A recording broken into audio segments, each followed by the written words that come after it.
vejledning til vejledere.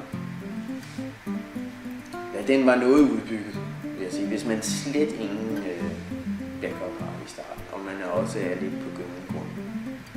Det vil sige typisk til virksomheder, som ikke har en specifik miljøafdeling måske, eller kun har ganske få ressourcer allokeret i sin produktudvikling, så vil det være rigtig fint, at der var noget mere omkring det.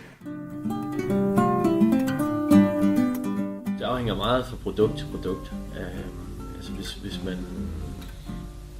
hvis man laver én ting, og kun laver det, og er god til at lave det, så ved man godt, eller så ved man måske godt, hvor miljøbelastningen ligger hen i det.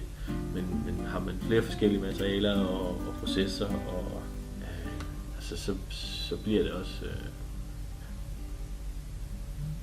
vigtigt, at man ved, hvor man skal henvende sig hen. Altså jeg tror ikke, man kan undvære en specialist.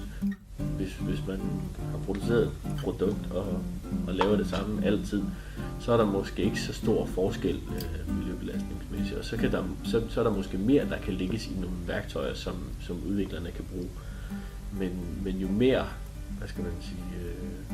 forskellige produkterne bliver, jo vigtigere tror jeg også, det er, at der er mere uddannelse blandt de folk, der sidder og laver den endelige evaluering. Altså at man kan gå til en specialist og få enten bekræftet den evaluering, man selv har lavet på bagsiden af en bagerpose,